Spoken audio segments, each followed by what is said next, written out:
Hello, my name's Space Tomato. Damn it, water bottle. No, my name's Space Tomato. Hello, his name is Space Tomato. My name is Launch Sequence. No, okay. What's up, everybody? My name is Space Tomato. This is the Launch Sequence podcast where we talk about video games, specifically sci-fi video games, but we dabble a little bit. I am here with Drazen, my good friend and co-founder of the podcast, and he will be helping me talk about these video games, hopefully in a positive manner. And today we've got mostly Star Citizen stuff to talk about. But we were just discussing a little bit of Halo stuff that we wanted to maybe dabble in a little bit. You want to get us started on that? Absolutely, yeah. So we were just talking about how we have the new Halo game coming out, Halo Infinite. It's going to see the progression of the story with Master Chief, the UNSC, Cortana, the new AI that Master Chief will be having. Hopefully wrapping up some storylines, but the wider discussion we were having was how is 343 going to introduce new games into the Halo franchise aside from Master Chief? Are they going to maybe put out a more Reach or ODST style games? That was essentially what the discussion was starting around. Yeah, and this is actually something that I've seen talked about a little bit more recently. Somebody had just put out an article. I don't remember who it was. It was a gaming journalism. You saw that one pop up? Is that what spawned the thought? Because that it got me thinking. I mean, they have merit.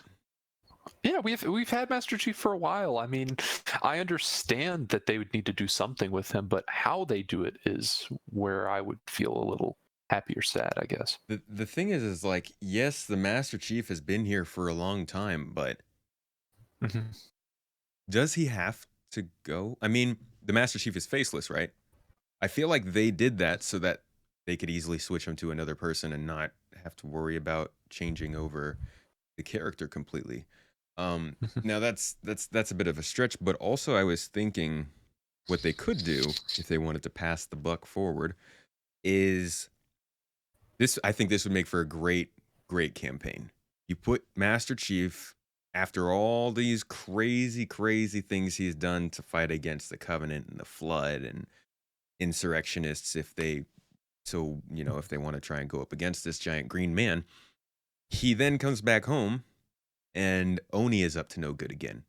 They are trying to reboot the Spartan program the classic way that they did it, abducting children, replacing them with Flash clones that die in their bed and their parents are devastated, and Master Chief is against that.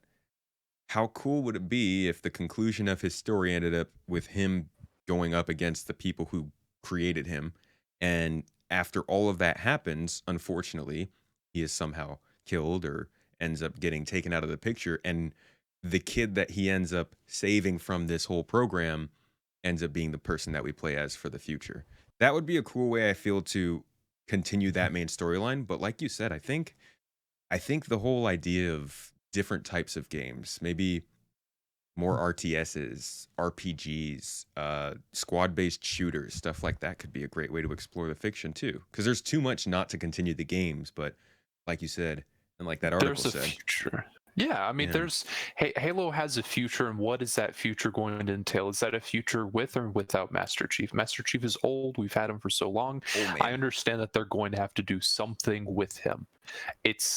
My concern is on the execution of it. Yeah. I don't want him to necessarily be killed off, because of course Spartans are never dead, right? They're always missing in action. That's kind of a part of the whole mystery of Spartans, and you know this very well, that they're never really dead.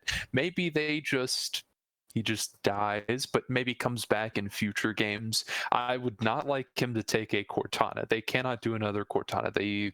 I don't agree with a lot of what happened with Cortana and the storyline that has taken her to where she's at now. I'm glad, hopefully we'll be finishing that, because that was just not good. So they can't go an evil Master Chief. But it's either, are they going to actually kill him? Is he going to just disappear and maybe come back in the future? And I don't know how I'd feel about any of those, but I am, as a lover of the Halo franchise, aside from Master Chief himself, the lore, the stories from Orbital Drop Shock Troopers to Reach and other teams, other Spartan teams, I want this universe to continue in the most positive and fulfilling way possible. I know I'm not going to be happy with every single route that they take, Yeah. but I want this story to continue on when I'm well into my 30s and 40s and I'm passing on the Halo games to my children. You think Mhm. you think we'll be playing Halo with our kids? I hope so. I genuinely hope so. I have good feelings about 343 now. When they first took over the franchise, I was not happy with them. I was a Bungie diehard. Now I've come to terms that Bungie's moved on and 343 is here to stay. And I feel like they're really listening to the community. So I hope. I have the highest hopes that my kids will eventually be able to play the Halo games that I have come to Yeah. love. I think the opportunity to play to share the first game that I loved with my own kid that's crazy. I Mhm. never really pictured that being a reality. Like when I was playing, obviously, I'm a freaking 9-year-old kid over here playing this shooter game. I'm not sitting there thinking someday I'm gonna play this with my kids, but like it's just not something you think is gonna happen. Like Mhm. I don't know. I feel like we're the first generation that gets to play high fidelity games like that for our Mhm. whole lives. Basically, before we were born, it was just like, I'm sure there's somebody listening to this right now who is like, yeah, I remember the good old days before you whippersnappers were getting into those graphical games. They were doing the freaking, the type out Yeah. RPG games and stuff like that. But Yeah. it's cool that we could play it with our kids. Exactly. I mean, I think the whole idea behind this whole segment here is just what is the future of the Halo franchise? Will that include Master Chief? Will it not? Regardless of what they do with it, what other stories could we see? What other stories can we see? Hmm. What are some holes in the lore that they could maybe make a story off of to fill things? Hmm. Will they go back in the past before Master Chief? Will they go in the future after Master Chief? Will they do a little bit of both? I feel good about 343 as long as they continue on the path that I think they're on Yeah, with Infinite. We'll see on release, of course, I but think, I, yeah, I have positive feelings for 343. they're doing a great job. The Mhm. multiplayer that they've been showing. Whew, I am still trying to figure out what Mhm. kind of a video I want to do to talk about Halo Infinite, but it's good stuff. The fact that I Mhm. have so many things I want to talk about, I feel is a good thing. But I will always stand by the theory that doing a doing a suspense, maybe kind of, no, I don't think stealthy would be, maybe a little bit of stealth, but like a suspense based game on Contact Mhm. Harvest where you are a marine with the worst kind of technology to go up against the Covenant. They are way overpowered and all you have to do is Mhm. survive. That would be such a freaking cool game. Now, speaking on the Covenant, would you like to see a Halo game that is focused on the Arbiter? From the Arbiter's perspective and really only focusing on Covenant. How I would you feel about a Halo game like that? I think if I wanted to see a Halo game that was only Covenant, I would want it to be, yeah, either the Arbiter's story, but since we kind of played alongside the Arbiter during that story, I feel like we've already seen it from one angle. Obviously, there's a lot more going on his side, but I would almost say that Mhm. I'm more interested in what was going on earlier on in the Covenant, in its creation, because there was a lot of infighting in the Covenant before they ever, met the Mhm. humans, and Absolutely. the way their hierarchy was created would be really cool to see play out in a game. Mhm. I agree. How about you? You want to see the you want to see I'd like to Arby? see. I want to see Arby. I want to see Arby's story before he became the Arbiter, Hmm, before he became who he was. very Um, very impressive dude. yeah, he's an impressive guy. He's someone with strong morals and beliefs, and he got burned really bad. Was essentially used as well. I mean, the whole Literally. Arbiter idea is literally a pawn to literally die as punishment. But I'd like to see kind of his side up into when he became the Arbiter, and see a lot more maybe on the Covenant side. I know people were really wanting to play elites Mhm. in the new Halo Infinite to be able to play as an elite, either Yeah. multiplayer Mhm. or otherwise. So I think there is a community within Halo, a community within a community, so to speak, that would really, really, really enjoy getting to play as an elite, Mhm. if not the Arbiter or who the Arbiter was before he became the Arbiter. I think there's definitely a group of people, if not maybe most people in the Halo franchise, that would be fine seeing a game from an elite's perspective. The problem just being that, I mean, the problem with all of these that we're talking about is that they have to be good enough ideas that Microsoft knows they're going to make, a ton of money. They want to make Oh a yeah. ton of money from a Halo game. So that's kind of the main problem. Maybe if 343 grows big enough to where they have multiple teams working on games, they can do something like that, or if they're outsourcing games like they have. But Yeah. all in all, I think really the future of the franchise more than ever is very, very dependent on this one single game. They don't have Absolutely. they don't have the goodwill of Halo 3 that they had going into Halo 4, and they don't have Mhm. the general presence of Halo that Halo Wars 2 and Halo MCC provided to Halo 5. So this time Mhm. they gotta come out, nail it, and keep the Halo franchise going. The bar's high. MCC is great. They're continuing to update it and work on that. And Halo MCC is good. Bar's Yeah, set yeah. at a pretty good level. Infinite's going to set the bar higher. So A- I think they've now established a nice base for themselves. And They just got to start proving. their competitors also set the bar pretty high. They need to they did I mean they Oh got yeah. a lot of freaking people to beat now. That it's way more crowded than it was hmm back in the day. hmm But that's enough about Halo. We know what you guys are really here for. So let's talk about some Star Citizen goodness. And the first topic that I want to hit is one that is not, in fact, goodness. It is badness. Yes, folks, that's right. It is the new player experience, and it is god awful. And that's kind of because the game is an alpha. But what I always say, I was just talking about this with some people in the org, like it's not advertised like one. So people come in here, and they have no freaking clue what's going on.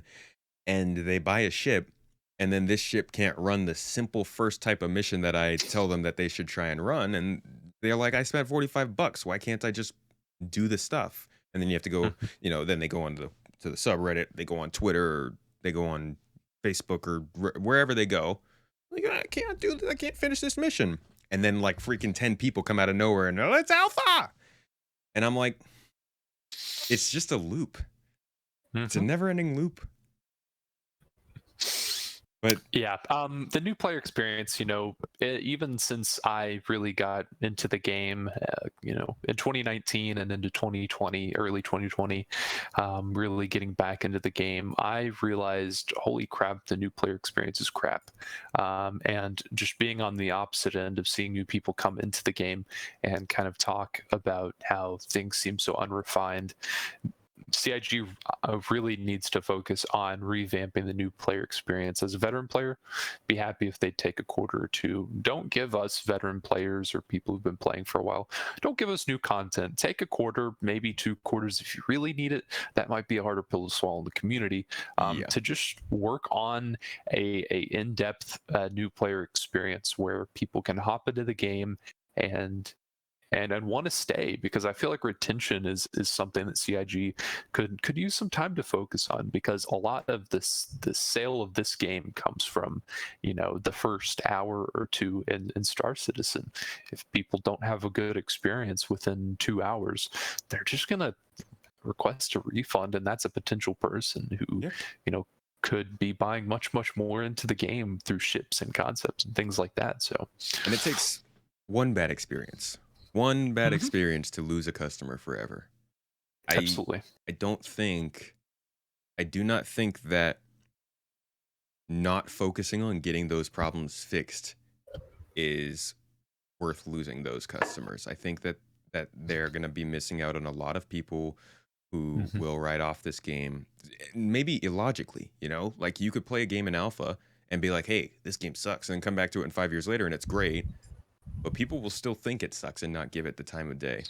And I Mhm. think that's really important to the reputation of Star Citizen. And as much as I like to think, okay, well, if they don't like it, they don't like it, let them go. Star Citizen needs to grow its community. It needs to keep getting more Mhm. people, and they need to focus on making it easier for those people to come in and play the game. Absolutely. It's They've done some stuff. They have. They've definitely focused more on quality of life improvements in the last 2 years. But I'm not gonna lie, I thought that this summer would kind of be where they would be like, okay, here's the bar for your first player experience. Now we're Mhm. building the game. Like you said, you would have liked for them to have taken off maybe a quarter to focus on that new player experience exclusively, and maybe just like some quality of life stuff and optimizations. I feel like they've passed that. It's too late for that. We are the Pistons are firing. We're full speed ahead, in my opinion, on the Star Citizen development. I feel like it's probably gonna start speeding up now, and I wish they had taken care of that. I wish they did too. I mean, they have the guide program, which is good. Hmm. However, there's some issues with it. It's on Spectrum. Nobody goes to freaking Spectrum, man. I rarely go there. It's not the greatest platform to use. Signing up as a guide. I've signed up as a guide, and I got a notification to be a guide a week late. I was like, well, what the hell? I can't even help a new person because I'm not getting notified correctly. But CIG's thrown a lot of the new player experience on the veteran players, expecting us to step up.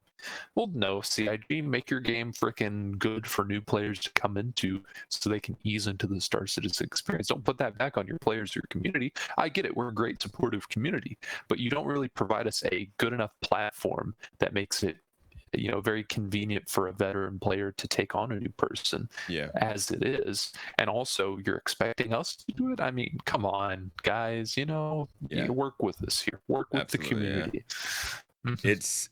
Yeah. We need help. It can't just Yeah, be it absolutely. can't just be players that are picking that up.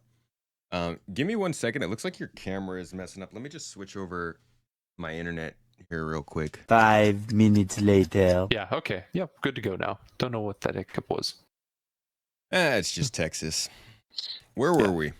We were talking about we were talking about the new player experience, but how about we go ahead and move on to the ISC episode that happened this week. So it is, what is it? This is June 18th, 2021. We just had ISC yesterday. I believe it was called Dynamic Range, right? This was a episode that focused on dynamic events. It talked about the new version of Xenothreat coming in. It talked about Ninetales coming in and made a surprise announcement on a third dynamic event that we'll talk about that I think a lot of people are going to be excited to hear about. Then we finished up with a sprint report, which had a whole bunch of goodies.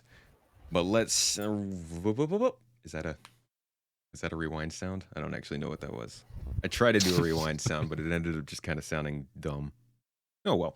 Anyways, let's talk about the dynamic events. So they are redoing Xenothreat, and this is something I don't think people expected this, at least this early. That they're taking the dynamic event that was done in Star Citizen towards the beginning of this year, refactoring it a little bit, editing it, taking some of the feedback and putting it back into the event, and then pushing it back out to us at some point. I'm guessing in the next update, maybe. From the changes that they've talked about, does it sound like a good improvement to you? I, I'm kind of 50-50 on it. I mean, I'm kind of excited to see the civilian defense force, Javelin, and Xenothreat coming back. I'm still kind of peeved about the execution of it because the dynamic events that we've had before, while I understand they were just a test, it was over so quick that I didn't get to participate.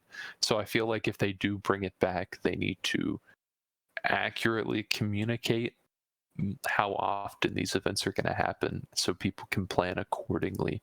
As Yeah. far as their pacing, their release and their pacing, Yeah, and it sounds like in this video they actually did address that. They said, well, at least with the new event, which we'll talk about a little bit later, they did address that.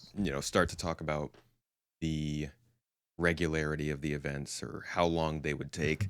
I do sympathize with you on that angle, but I also do really want to have one-shot events that not everybody can go to. Not necessarily one-shot events that never happen again, but like they're saying with the Ninetales lockdown, I guess I'm kind of jumping ahead here, but they're saying that one's going to be, 3 to 4 hours and then it's done. And then they might run something else the next weekend. And then they might run something else and then they might do Ninetales lockdown, a month and a half later. It sounds like they're really trying to set up a system of all-encompassing dynamic events that can just keep rotating.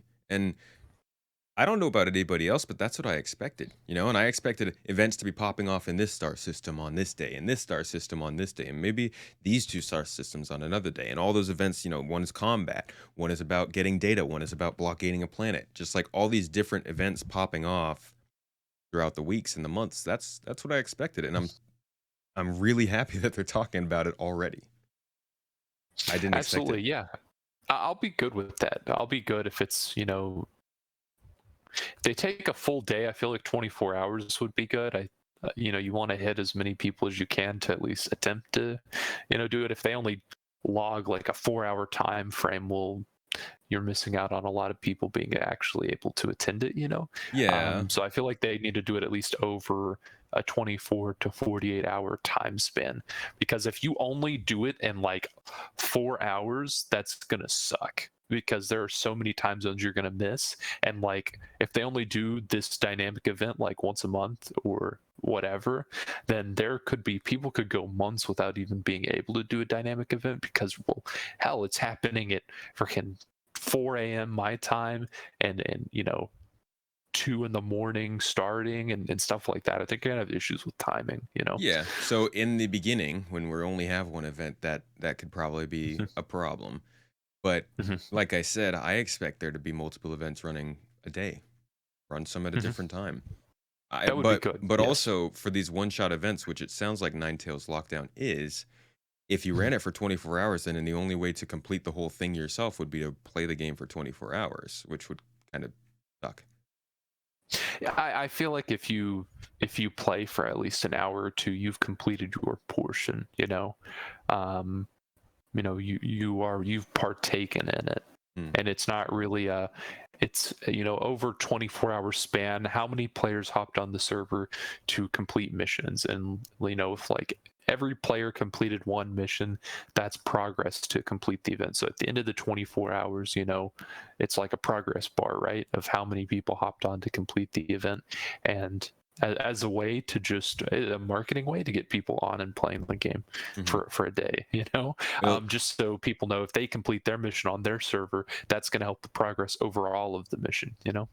They will definitely need to consider options like that as they're making these events. They'll have to consider like, okay, is this going to be a long-term event? Because I imagine a 3 to 4 hour event would play out differently than if it was stretched to 20 hours, like that 3 to 4 hours would be filled with different actions, because 24 hours of the same something that's very, very simple would probably not really last that long. Whereas something that was very simple for 2 hours, say, would probably do better. So that they probably create the events differently for the different reasons. And that'll be interesting to see the difference between this one and Xenothreat.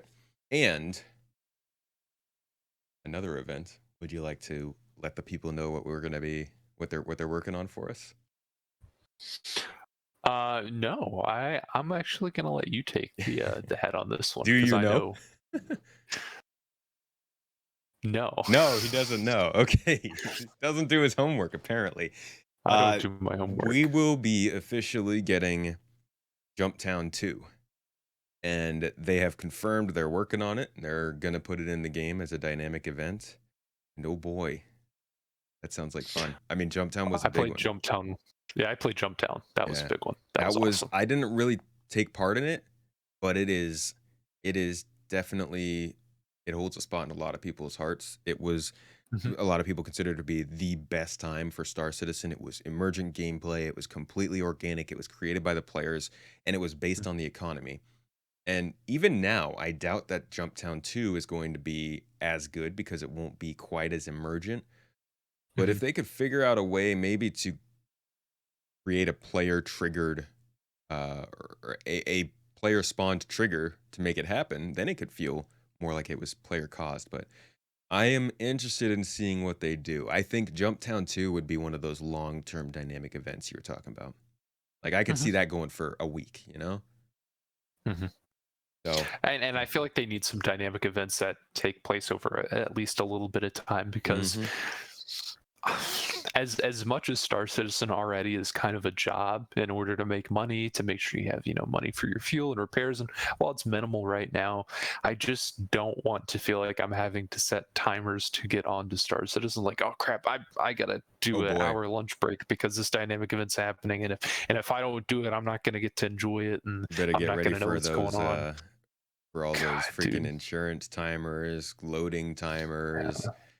I all work that a nine to stuff. five. I work a 9 to 5, man. I mean, I can't. Well, while I am able to take time to moderate your stream, I don't have time to play Star Citizen Yeah. during the majority of my day. I have my evenings that I can play. The dynamic event doesn't happen during my local time evenings. A Mhm. span of from maybe 5 p.m. to maybe 10 or 11, maybe midnight if I stretch it. I mean, that's maybe a 6 hour time span every evening that I have out of a 24 hours in a day. If it Yeah. doesn't hit in those 6 hour time span, I'm not going to be able to attend. And if I'm hopping on, every night, oh, you missed a dynamic event. Oh, you missed it again. You missed it again. It's going to wear me down. It's going to be like, well, why are these happening if I don't even get to play them, Mhm. because just not lining up with my time. I don't have the time to commit to Star Citizen 24 hours a day. Yeah. Yeah, definitely. Nobody does. Mhm. And most No, people nobody won't does. be able to play every day. Most people Mhm. probably won't be able to play every week. So that is something Mhm. that they'll have to focus on. And it's going to be interesting to see how they make sure that these events not only are constructed well and Mhm. executed well, but also how they're marketed well and how they are made Mhm. available for everybody so that we can get a good amount of players playing them, but also make them feel like they're a little exclusive. Like, I don't Absolutely. I think the problem with a lot of these games that have quests and dungeons and all that stuff is that you play the exact same experience as everybody else. And Star Citizen is meant to change the experiences for you as you go, but it's still going to Mhm. be I want to be able to play an event and know that other people weren't there for it.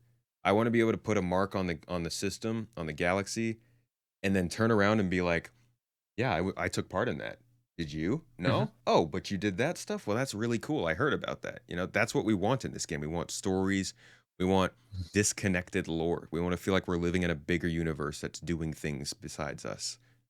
So Absolutely. I really, really hope that they nail that aspect of the dynamic events. I do. And I want that too. I want you to say, "Oh, I took part in Jumptown 2. You didn't? Okay." Then I want to be able to say, "Oh, well, okay, I didn't take part in Jumptown 2, but did you take part in the Nine Tails Lockdown? Oh, you didn't? Oh, okay, okay." Hmm. So I want there to be some, things like that where it'll be hard for a person to be able to attend every single event all the time, but also have some exclusivity to it where, hey, if you really put the work in to attend that event, you'll feel like you got to achieve something that maybe not everyone could work to do, or it's near impossible for everyone to always be in every single dynamic event. Hmm.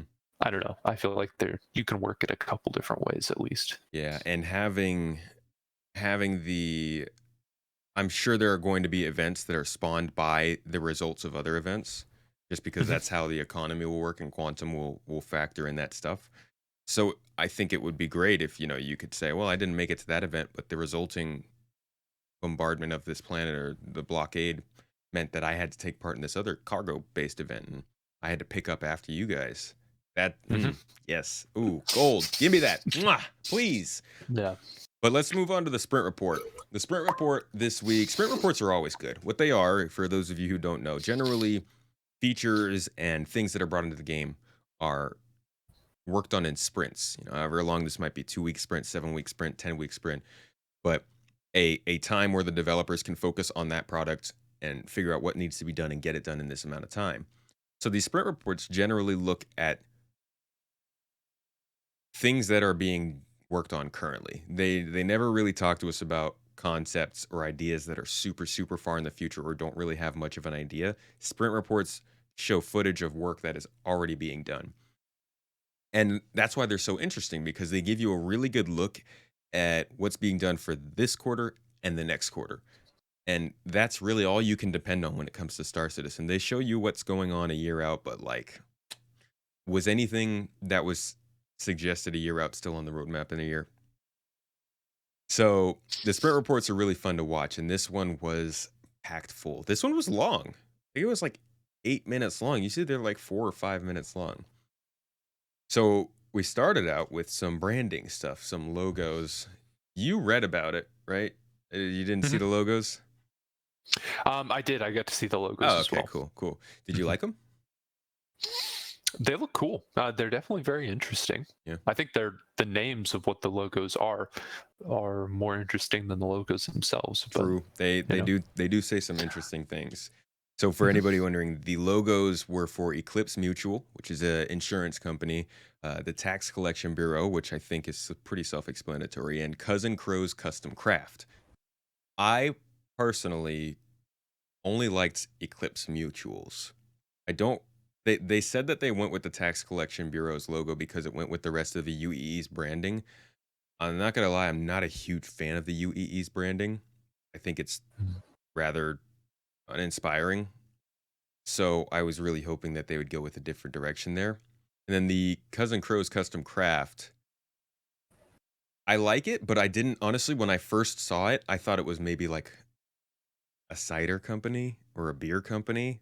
That's what it looks like to me. It doesn't look like a company Yeah. that does custom spaceships and like spaceship cosmetics. So that I wasn't like the logo I like, but it didn't feel like it fit the actual company for me. The Eclipse Mutual one though is cool. And I like that they're talking about clones and, hinting a little bit at death of a spaceman with this. And it made me realize that once you look at these logos that they work on when they give you these updates, you start to realize that these are probably things that correspond with features we're going to get. Customizable Mhm. ships, death of a spaceman mechanics coming in with the player healing stuff, which they said they would talk about. I think they said next quarter, and the tax collection bureau, which obviously will have taxes. Those things are telling. Mhm. Absolutely. I think out of all three of those, I'm most excited for the Tax Collection Bureau because with our with What our a org, you sound like you live in um, Florida. right? I like taxes. No, I live in Texas. I have some of the lowest taxes, but No, the that's whole why Florida purpose no of tax. No state Texas. tax, no state income tax. Just tax Texas have that too? Yes, we have no state income tax. Uh, We have a sales tax like 6.25%, super low. yeah. But Oh, you guys my out my there. whole Freaking reason, South. yeah, exactly. I like the tax collection bureau because they had spoken about orgs being able to tax their members. Yeah. Maybe it's like a flat rate or maybe it's adjustable. But that's exciting for me and for us because we'll have Because it means more GII money. being able well, it'll mean that we'll finally be able to walk our talk of having people certified to fly ships because we'll essentially tell people you give us a ship, we'll throw our money down to insure in case anything happens. So we'll have money to spend on buying ships for the org and things like that. I'm really excited for the tax collection from the org Mm. side, though I am curious to see how they'll do tax collection for the UEE. Maybe if we're based out of the Magnus system, maybe we have low or no taxes. Maybe. Who knows? It will be interesting to see how they do all the inter-org stuff. As far Mhm. as as far as org taxes go, yeah, that will be really interesting. Um, I guess I was gonna say that like maybe org taxes would be a good way to if people paid taxes to the org and then CIG said, okay, well, orgs also have to pay taxes to the UEE. Mhm. I'm not a master of in-game economies. I don't think this would work, but what if they said all the taxes paid to the UEE was the UEC that they then sold on their store. So they're technically not just pumping new UEC into the game constantly. They're just taking those taxes and redistributing them so that it's not like inflating the economy. Does that sound reasonable? Yeah, I mean, technically, when the taxes go to the economy, typically, I mean, they can just retcon every bit of UEC they get. I mean, it doesn't have to go anywhere. No, it could No, just be it the doesn't. I black mean, hole. yeah, it doesn't even You have to know. go back into that UEC, but if they just removed it Yeah. and said, Mhm. okay, well, the pacing is the same so that we're not Mhm. as long as they find out a system to make sure that they're not because they're going to keep selling UEC. We all know it. As long as they Mhm. make a system so that they're not selling UEC to people and people are just buying a ton of UEC and inflating the cost. I mean, they've also talked about the idea that you won't be able to buy more UEC than you could earn in that amount of time, so maybe that will help. Mm-hmm. But I worry about inflation if people can buy currency. Yeah, I think that's something they're gonna have to figure out how that's gonna work with the economy. I don't necessarily seeing it being a problem because they can work this a couple different ways so our economy doesn't get inflated. I mean, either CIG will end up making money, like actual money from how they do it, Which they but will. I don't see them completely crapping out the economy. But I think as the game continues on in years and years, the economy will grow quite a bit, and maybe with the dynamic events, we'll actually see some economy crashes too. Ooh, You know, yeah. maybe we'll see Nostalgia. things like that. Yeah, 2008 housing market crash. Oh we boy. could also see things like that. I mean, they can manipulate. CIG will be able to manipulate the market, however much they want to. Whether that's artificially creating market spikes and crashes. Should Maybe we'll we? see a period of like financial decline. Following up to an election or after an election. I feel like we should get an SEC. Like somebody needs to watch CIG. I don't like their this I'm just manipulation saying, talk. man. We'll get a Banu, an Orange Man Banu that'll get elected, and then it'll all go to hell. Oh god. At least we'll get to pay less taxes in exactly. in Star Citizen. So the next thing that they talked about was something they showed on the teaser. I thought it was going to be improved thruster efficiency curves because that's something I've been waiting for a while to make like my Terrapin more useful. But it wasn't. Did you get rid of your Terrapin? I did, but I'm about to get one from referrals. Oh, so okay.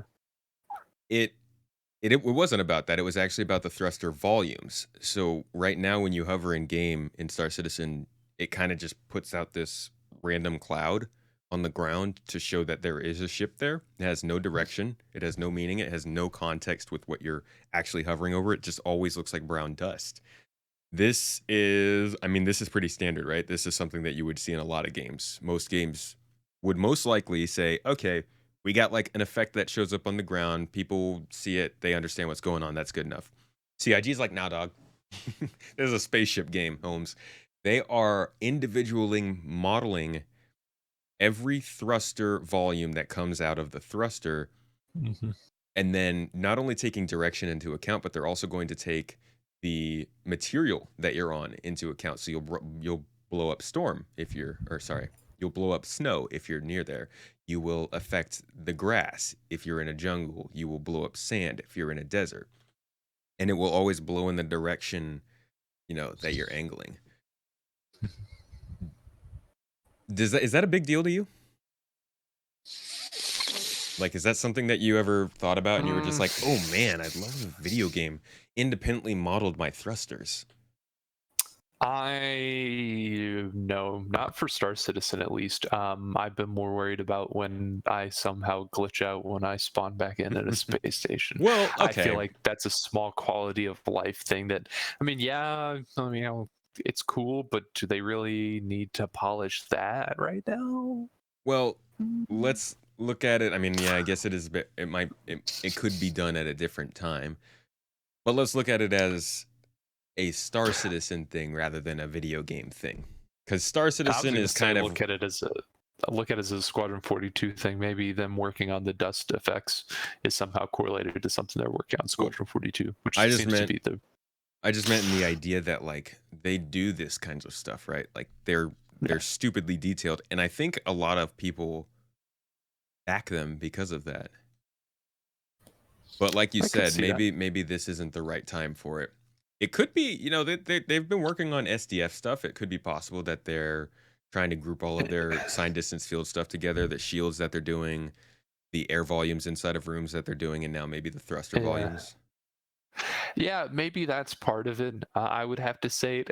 I wonder if it has ties to Squadron 42 in some way. Maybe this is directly correlated to something that they're working on for that. And I wonder if that's why we see some strange things. Like, why would they work on thruster dust effects? But because it's cool, really man. What's going on behind the scenes? It's thruster cool, dust, thrust dust. Oh man. it's definitely interesting seeing what's the reasoning behind why they're working on certain things over other things, Yeah. which we'll never know. 98% of the time, the answer is Squadron Yeah. 42.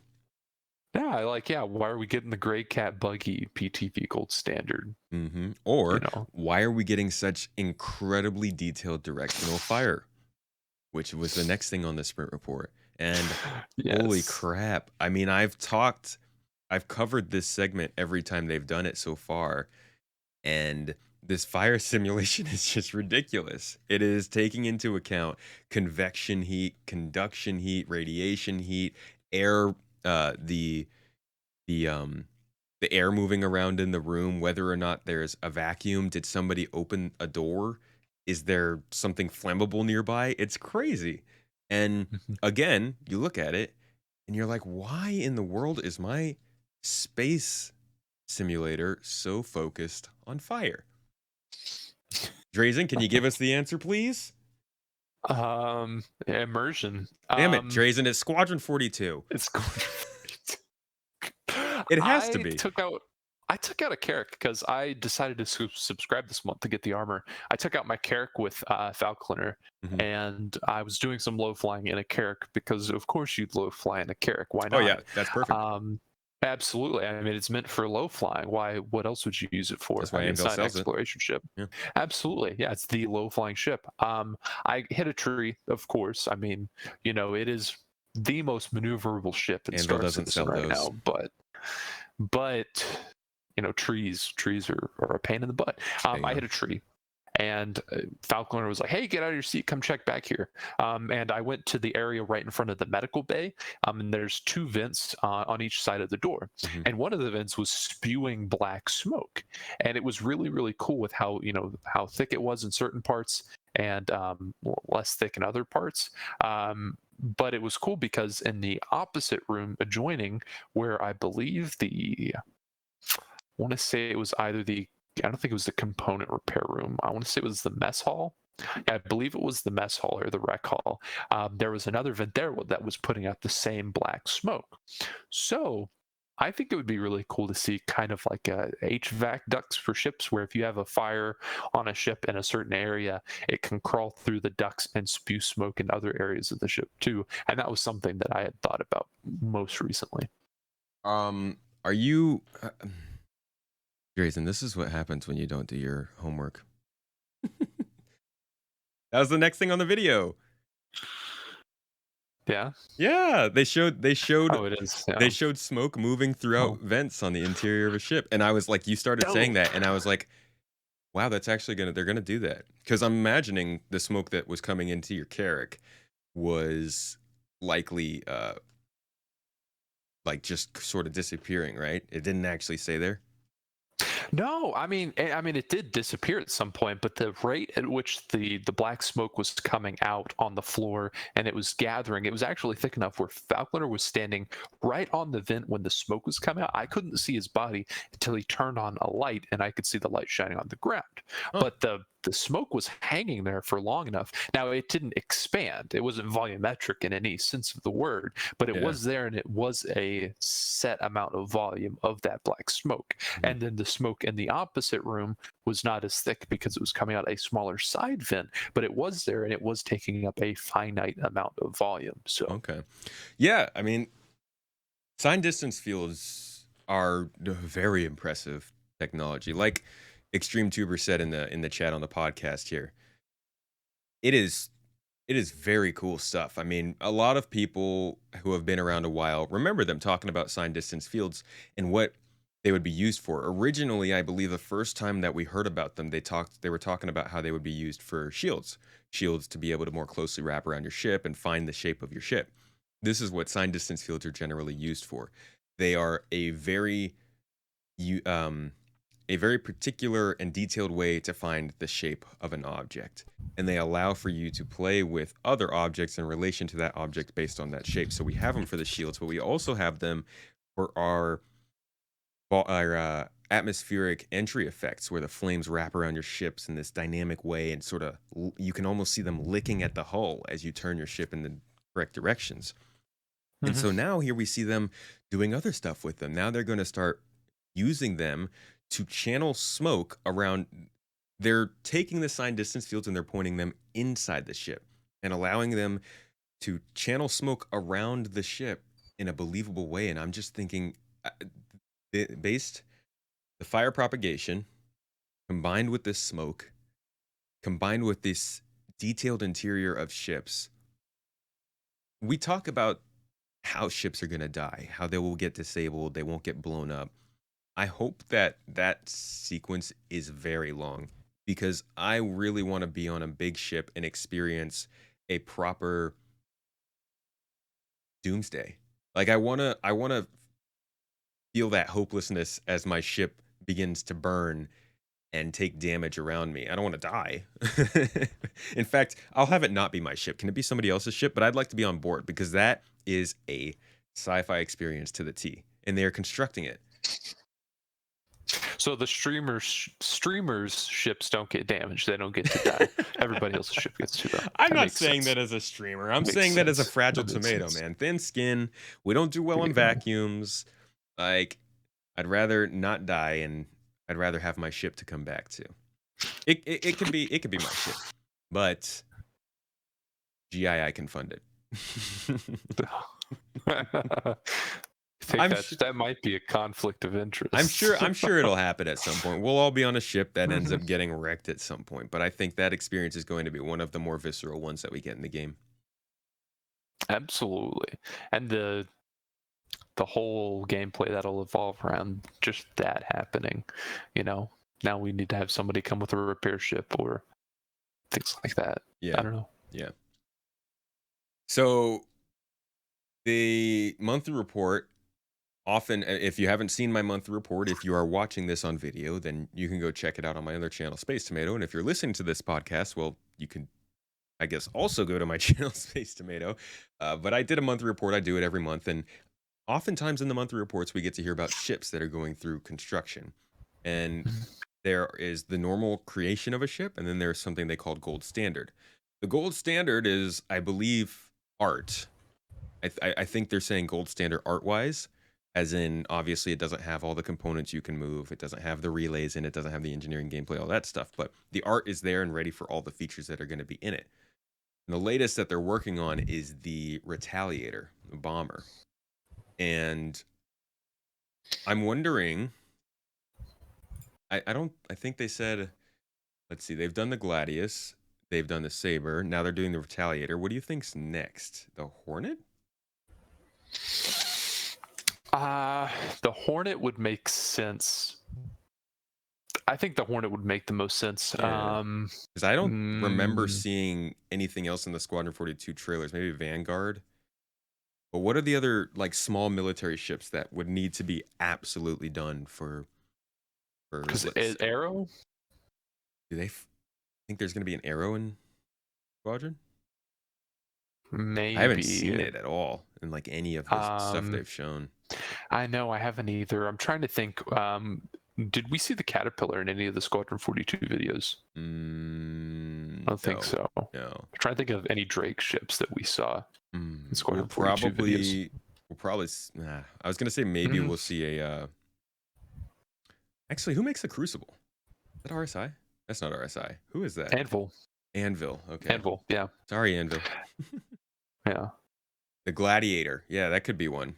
The Gladiator. Yeah. Is that? I don't know if I've seen that in the trailers, but that's definitely a military ship, and it's a small one, and it looks like that's kind of what they're going for. I don't know. I would say I'm a big fan of the Hornet, Super Hornet. I'd like to see that one become gold standard for sure. That would be nice. Super fun ship. That's my main go-to for bounty hunting. The Super Hornet. God, your loadouts, dude. The cannons. I love the cannons. I don't know, man. I don't know why you do that. Why? I see that loadout all the time, and I'm like, because you can do so much more damage with different loadouts. I get it. You enjoy. I'm not here for like, damage. Like, boom. I'm here for fun. You're here for looks. Yeah, man. I'm not a min-maxer. I'm not a DPS hypo. I will never find out what my best combination will be for a combat ship, which is probably why I don't want to do combat. I will do that for scanning and exploration till the end of the days. But best believe it. I'm gonna be I'm gonna be testing the crap out of the new scanning improvements next quarter.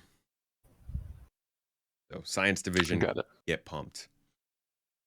So on the other side of the ship progress line, not gold standard. This is the bronze standard, I guess, is the Aegis Redeemer, which is a ship that's been around for a long time. It's got those classic Nutcracker engines looking on it. They've kept true to the concept from back in the day.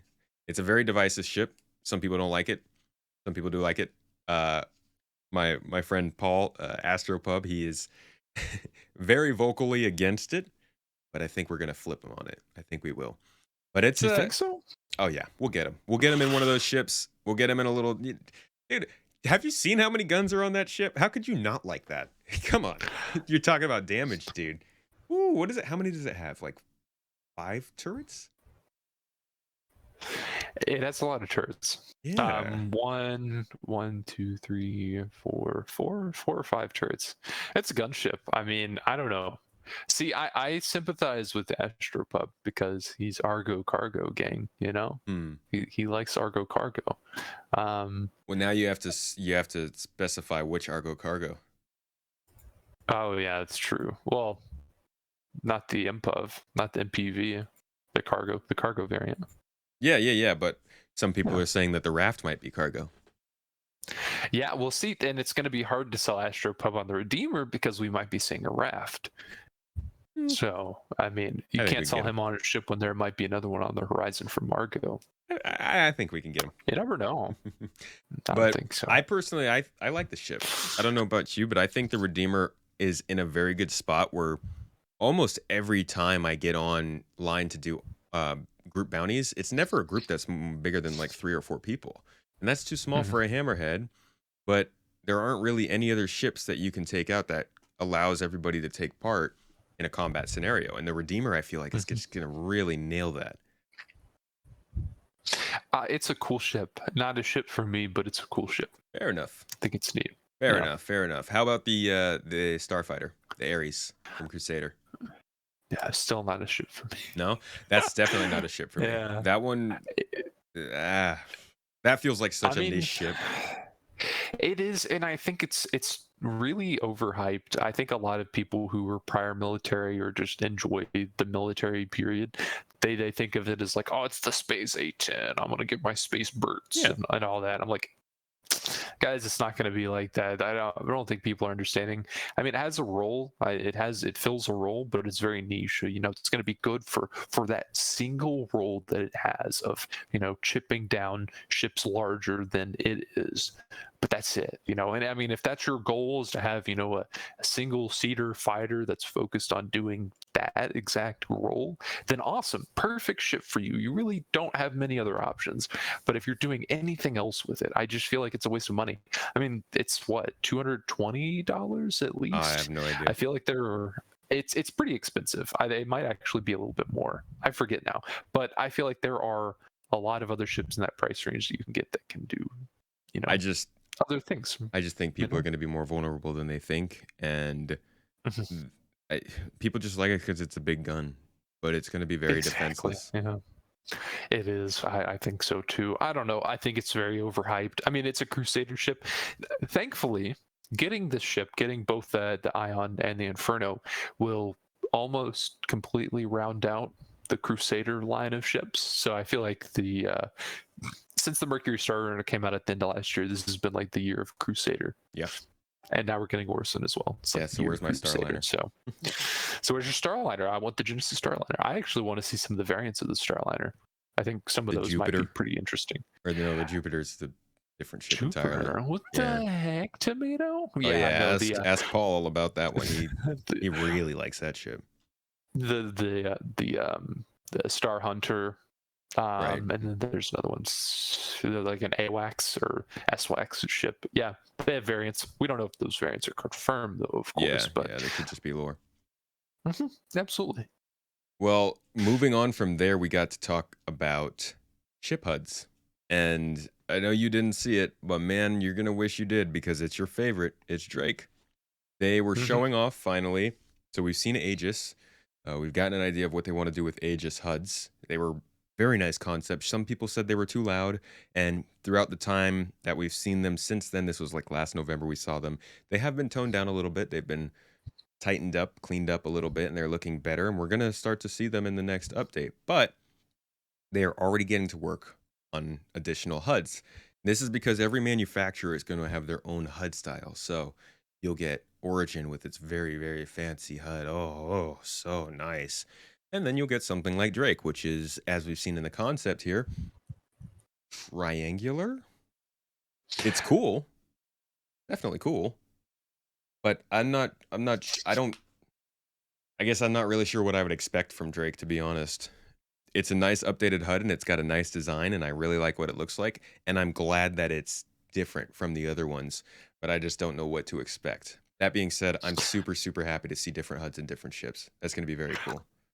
I feel like a Drake ship, knowing how it's made, I would feel like they would just take HUDs from like conglomeration of manufacturers. So it kind of looks like Anvil, it kind of looks like Aegis, it kind of looks like Crusader because they literally might have pieced it together from scraps from other ships, we all just have the worst idea of Drake. Like Drake can't even develop their own UI. Right? Again, it's just the glitchy and buggy. The only issue with it being glitchy and buggy is, I feel like that would impact the gameplay experience negatively. Like, I get it's a Drake ship, but you can only go so far with it. But I feel like if it was just the most generic of generic ship HUDs out there, maybe Anvil and Aegis, since they're military, it's more of a military, clean, functional, straightforward kind of HUD. And then if you have a Crusader, it's more of a industrial, or Misk is industrial focused HUDs. But then Drake is kind of doesn't really fit any role specifically. It's just very broad. So maybe Drake should just stick with the old HUD. I think they should stick with the old HUD, and every other manufacturer gets manufacturer specific. That would suck. So essentially, the HUD that we've had would just be Drake. Well, I don't think it sucked, but think again, it is Drake, right? That HUD sucks, every manufacturer it doesn't even show everything. Sucks. I know it sucks, right? It doesn't show everything. See, you're getting to my point here for me, and I appreciate it. Nobody's gonna fly Drake ships if that happens. Alike. Nobody will ever fly a Drake ship. No, it's not that bad though. But I mean, okay, maybe it gets some minor improvements, just like they would definitely have to step it up, step up the current HUD to just the bare minimum standard, right? Or just the standard, and then have every other ship manufacturer go above the standard, because that's what the ship manufacturers do, Again, that's just my opinion on it. I don't think it should be different. I don't think Drake needs their own, because it wouldn't make sense from a cost perspective of Drake. Just have the most generic HUD out there. Which is the HUD we have now for all ships. Just use that as, now that is Drake, and everybody else gets new. Fair enough. Fair enough take. Okay.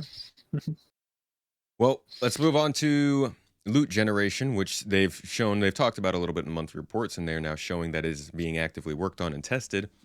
It won't be that big of a feature at first. It's going to be like just really basic stuff, and like I've said previously, there's nothing in the game that I could receive in a loot box that I'd actually be excited for, so it'll be interesting to see how they handle it. But it is cool that we'll start to get rewards for the stuff we do. Mm-hmm.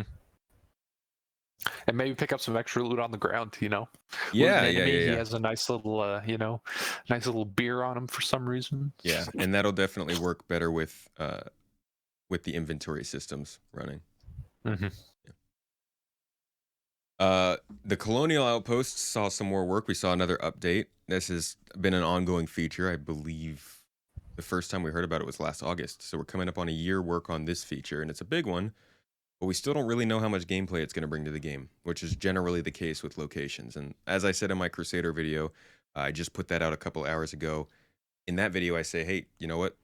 They say they're going to give you this planet. Don't expect gameplay unless they say so, just like the cargo decks and just like these Colonial Outposts. Now, they do talk about how NPCs are going to be there, but we don't know to what extent we're going to be able to interact or do things. So I would look at this as a opportunity for future gameplay and things to happen and quests, but I would not look for the biggest, best gameplay features to come with this. But is a lot of people are really into this idea of like small towns. They don't like the landing zones, I think small towns are cool. I mean, I think you should incorporate some amount of landing zones, or even just a landing strip, or like a dirt parking lot for ships, essentially, where it's just like a flat piece of land that is meant for ships to land on, Mhm. and then in your visual HUD you see markers for where you would need to land, but there are no markers on the ground. Sure. Yeah. I don't know. Completely Who reasonable. knows? Yeah. That would be cool. Yeah. So then I can park my Drake ship there, and then I can be one of the millions of the shady guy sitting in the secluded dark corner of the bar eyeing you meticulously. I don't know. Everybody wants to be that character in the freaking space game, right? The shady character. The shady character. There are only X amount of shady corners and bars that are dimly lit, right? Hey, Oh my kid, you God. want some Widow? Yeah, right. No, sir. I just need a med pen. Honestly, I glitched through the wall back there. Exactly. Work also is going on with the Grim Hex hospitals, and I guess you might as well say the small hospital or the small clinic like hospitals that are going to be in space stations as well. So they are really focusing on, I mean, between those and what were we talking about before? There's something else we were mentioning that had to do with medical gameplay, but there's a lot going on with medical gameplay right now. Mhm. That's going to be real good for science. And also really good for everybody. Like I saw somebody comment the other day that why are they working on med pens or something like they were saying I think I told you about this. Somebody was complaining that we were getting medical gameplay because they feel medical gameplay wouldn't be helpful. He said, "Why would I ever need to heal somebody else or something like that?" And I was like, "Do you really not Can you really not come up with a situation in which you would need to heal somebody else, or somebody else would need to heal you?" So I mean, the game glitches out so much, you need healing just standard, right? yeah, I mean, geez. I don't know. I feel like that person may not even play the game. They're just wanting to they bash on just certain pick up on systems. some of the lingo.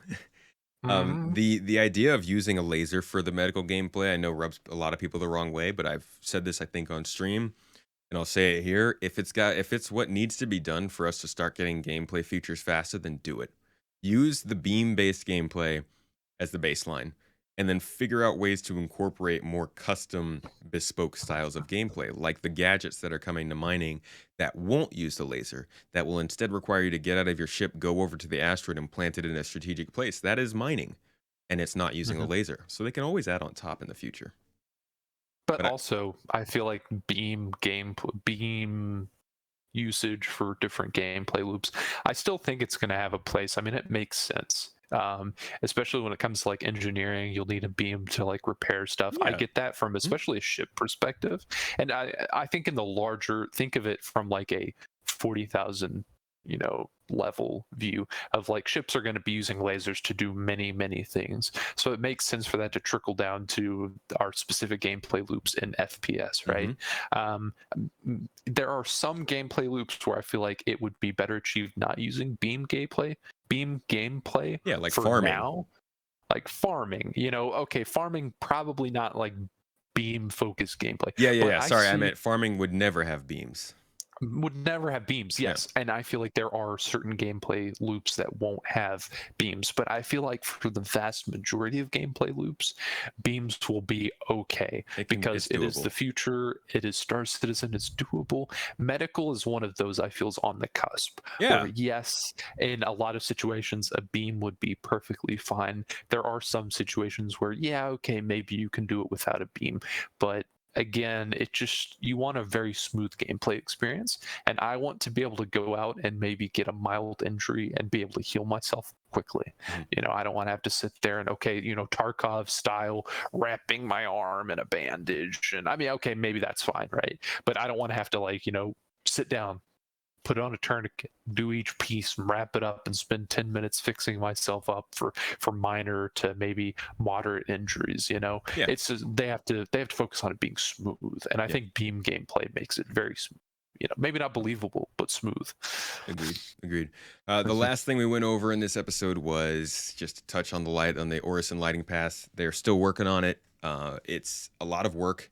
The performance right now in Ivocati is not great. but there's still time to pick it up. It's a big addition. It's not a big addition in terms of like gameplay or significance, but in terms of it's finishing up the system. And this is a huge asset that we've seen for so long that we finally are going to get to experience. This feels like Stanton is finally kind of starting to come of age. You know, after Crusader is in, they start to polish things. Aaron Halo Belt, maybe some more types of asteroids and different stuff like that. But this is the last planet. We're there. So then Pyro into this year, early next year? No, next year. Pyro, I think Pyro next mid year? next year, honestly. I'm And thinking then Nyx yeah. 2023? Yeah, maybe Nyx by the end of last year, but likely 2023, yeah. And So we'll just get a then new system every year. Awesome. Good to yeah, hear. You heard it I here, think folks. Confirmed. I think it'll definitely get faster. The fact that they are already Yeah. working on Nyx is good news. That Mhm. means that they are working on 4 star systems. Odin, Nyx, Pyro, Stanton. Yeah, Odin Nyx Pyro Stanton. Yeah. Yeah. 4. Cool. That's pretty good. And you know, it's always possible that they have an unannounced system they're working on too, maybe Magnus or something. I don't know, but it's cool to see that Magnus? Ellis? Who- there is at Mhm. least going to be a completely new environment that we're going to see soon within the next Mhm. year. That's solid. Absolutely. It's going to be good. Yeah. But that's about wraps it up for this episode of Inside Star Citizen. And honestly, that was really all we had to go over. Star Citizen Live's going to be good, but I believe that's on right now, so we technically can't really comment on it. But we'll most likely cover what they talk about next week. Yeah, next week will be a big one for us. We'll have this Star Citizen Live to talk about, as well as next week's Inside Star Citizen, which will actually be the last one before their quarterly hiatus. Yep. So We'll have some leaks Yeah. to talk about as well. But that quarterly hiatus goes up, and we will likely, I don't think the game will be released, the patch will be released by then, but a lot of our discussion will be about the patch and what we're experiencing at that time, and probably a lot about other general sci-fi gaming news that comes out, because we didn't really touch on that much this week. But that about wraps it up for this episode of Launch Sequence, guys. Week 5, I believe it is. We're really starting to kind of get into the flow of things. We're finally officially listed on all the popular platforms, so you might be listening to this podcast on there. Very cool. Thank you all for taking part in that. And if you are watching it, or sorry, listening to it, please give us a rating, drop a review. And as always, let us know what you like or didn't like and what your thoughts were on the discussion. But we are always looking for new ideas and new games and new things to discuss here. So if you have any suggestions, you can hop on the Discord. You can hop into the podcast chat where people are currently talking live during the podcast and let us know what you think. But if you enjoyed it, again, please give it a review, give it a thumbs up, subscribe to the YouTube channel and the podcast. And go ahead and give them the goodbye, Drazen. Later, y'all.